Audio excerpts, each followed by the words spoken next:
Let's see if we can turn this mess of parts into a motorcycle. I think we can.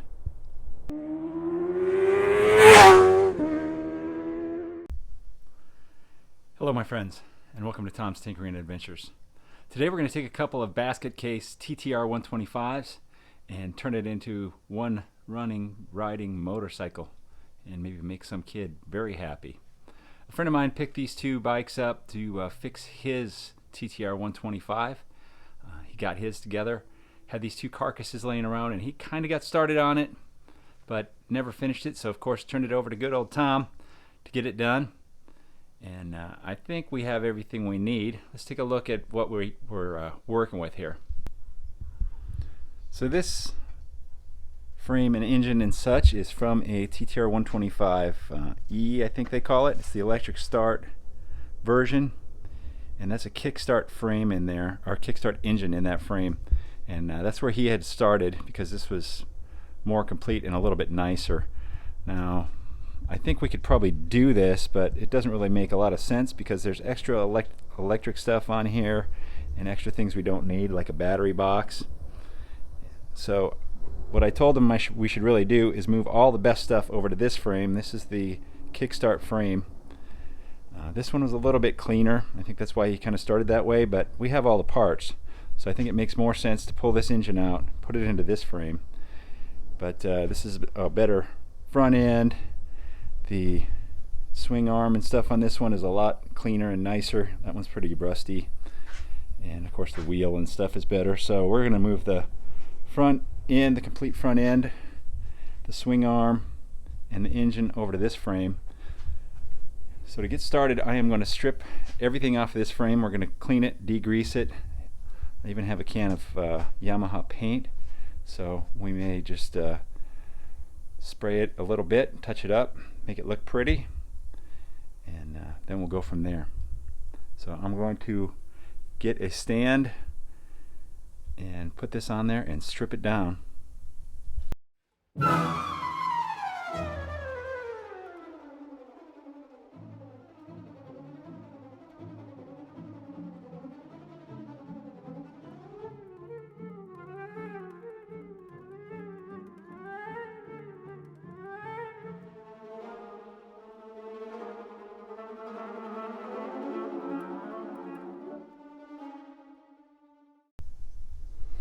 Well, there wasn't much to this bike, so I got the majority of it stripped down. I'm going to take the rest of this stuff off of here, the foot pegs and the brake lever, kickstand, and probably the coil. We'll clean it up and see if we want to put a little bit of spray paint on it after it's cleaned up. And then we will start moving parts from that one over to this frame, get a rolling chassis, and go from there. Alright, we got her stripped down 99.9% of the way here, and she's a greasy mess, so we are going to use some of my favorite here, Super Clean Degreaser. This is the aerosol kind. Works pretty good. Very happy with the way it works, and of course they support my channel. Please support them. I'll spray that on there. I have a couple of old brushes I keep around for this sort of occasion. Don't brush your teeth with them anymore. But just get in there, let this stuff do its magic, and then give it a little bit of extra. When we get all this cleaned up, let's see what we're looking at.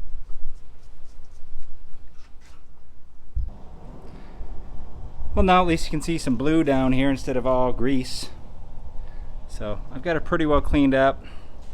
Blew it off with the air compressor. I'm going to set it out in the sun for a while. We'll wipe it down. I'm going to tape a little bit of stuff off, like this foam and the VIN information up here, and that's probably about it. And we're just going to put a coat of spray paint on it. Nothing fancy. This is just a little kid's dirt bike. We're not doing a professional restore. We're doing a improvement. So I'll clean it up, we'll take it out, we'll shoot a little blue on it. For some reason, as soon as you paint, bugs come out. I don't know if you can see all these bugs around here. Yeah, they're just waiting to get on this paint. But it looks okay. We'll let that dry a bit, flip it over, get all the stuff I didn't paint on the other side, pick the bugs out of it, call it good. In the meantime, I'm going to pull the engine out of this chassis, and then we will start. Well, I might just wait till that's dry, and then we can just pull stuff off and put it right back on, one after the other. It looks like the only things that I'm going to have to remove off of here is going to be this key switch and this start switch, because we're not going to need those for the kickstart only machine. We'll need this stop switch, but everything else we will use off of here. So I'm going to pull this motor. Let's see, got a mount bolt there, a mount bolt up here, 1 and 2 there, and 1 in the back. Of course, disconnect the shifter, and we've already disconnected the 1 wire that comes out of this engine. I think the electric start version has more wires than that, so that's another reason we'd have to move all this wiring over. The only other difference I see between the two is that this one has a mount for this reservoir shock and that other one doesn't have a reservoir shock. But we can probably just maybe put a piece of foam or something on the back of this and then just hose clamp it right to the frame tube on the other one, because that's probably a better shock. Alright, the frame is mostly dry, been baking out in the sun for about an hour. And I've already started to put just a couple things on. I put a chain roller and a chain guide on the bottom, and that's about it. So let me, I guess we'll set you up and we'll do another time lapse. Let's see if we can't at least get this thing into rolling chassis status.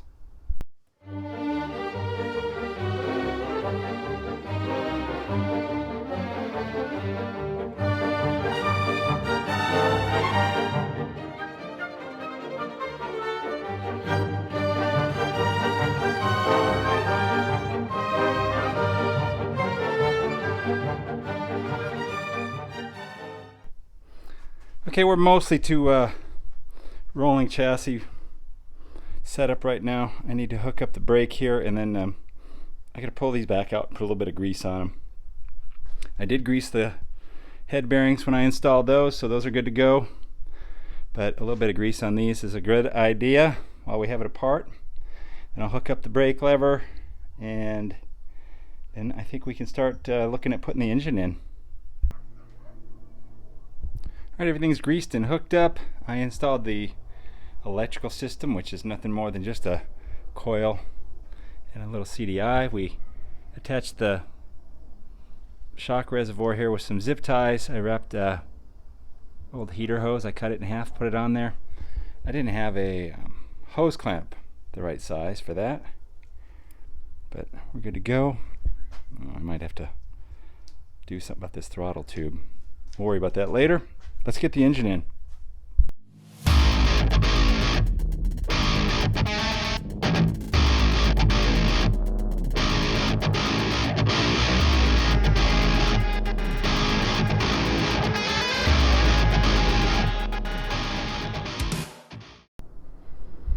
Alright, the engine's in. I just got to go around and get the nuts on there and tighten everything up. So if you pull one of these engines out, make sure you remove this engine cradle. It makes it 1,000,000 times easier. So we got that in there. Let me get that tightened up. We'll start hooking everything up that we can. Air box. I got a carburetor somewhere around here, and we're getting pretty close. Well, I'm gonna have to wrap it up for tonight, but I threw the tank on, and the seat, and the side covers, and the rear fender, and the exhaust, but all that stuff is just kind of sitting there. But she looks like a pretty complete bike at this point. The exhaust I have to weld together because it's broken, and I do have a chain, but it's just an old rusty one. I painted the side stand and I painted the foot pegs black, even though, well, the side stand was black, the foot pegs were silver. I think they look nice. But that'll do it for tonight. I still have to get the carburetor installed, of course, figure this out so that it's not going to stick, and a few other little things, but we should be ready to fire it off at some point tomorrow. I think welding the exhaust is the biggest job I have left, really. I made a little progress this morning here. I got the chain put on there, that old rusty nasty chain. I soaked it in some gas and oil mix kind of just to get it all soaked in there, but it made more of a mess. I maybe should have just left it. Got the shifter hooked up, installed the exhaust here so that I can get it all lined up to put a tack on it. I have grips installed, got the clutch cable installed, and got the throttle cable and carburetor installed. I was wondering what was up with this. I seen this piece of rubber hose on here. This intake is broken, but that'll work for now. What else have I done? Did I have the rear fender on yesterday? I don't remember. Airbox. So we're mostly there. I think everything is theoretically hooked up, but I want to get this exhaust welded before we do anything else at this point. So I'm going to get out the welder. Like I said, it's bolted down completely in the front. We go upside down, right on the manifold there, and there's a mount bolt right here. Get that one on, and then the exhaust can is bolted on, so everything should be pretty much lined up. Yeah, this is all supposed to be one piece, and this is broken off of here. I don't know if someone took it off to try to put an aftermarket on there or what, but we'll get it welded up and see what happens. I'm not a great welder, not even a good welder, but I have an okay welding machine here. The Hobart 140 wire welder. This is capable of running gas, but I don't have a gas bottle, so I'm running flux core wire. Grounded. I have removed the CDI. If you have a bike with a battery, you can unplug the battery and take it off as well. So that's my tips for welding. I don't have a lot of other tips for welding because, like I said, I'm not a good welder. Mostly because I don't do it a lot. I could be an okay welder, I suppose, if I did it a little bit more. We'll try this out. I'm just looking to get a tack on here, and then I'm going to take it off and hold it off the bike. I have to get it held on while it's all in position.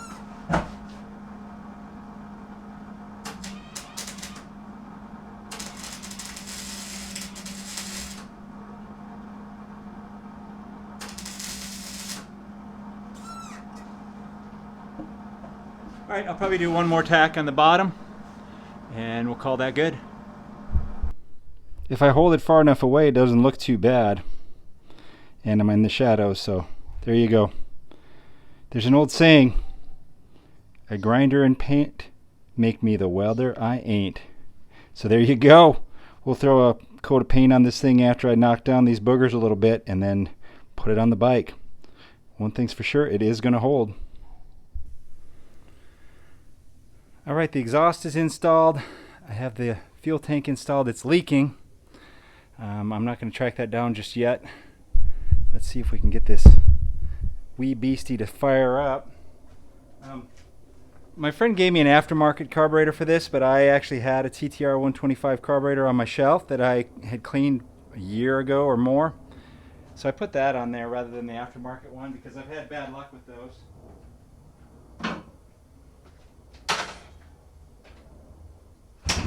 Oh yeah, one and done.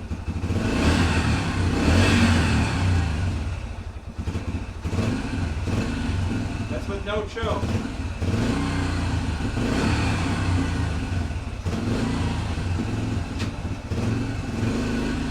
Alright, the clutch works.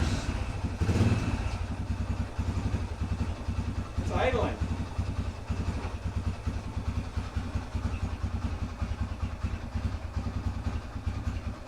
Maybe it could be idled up a little bit, but boy, that's a success. Let me check my exhaust.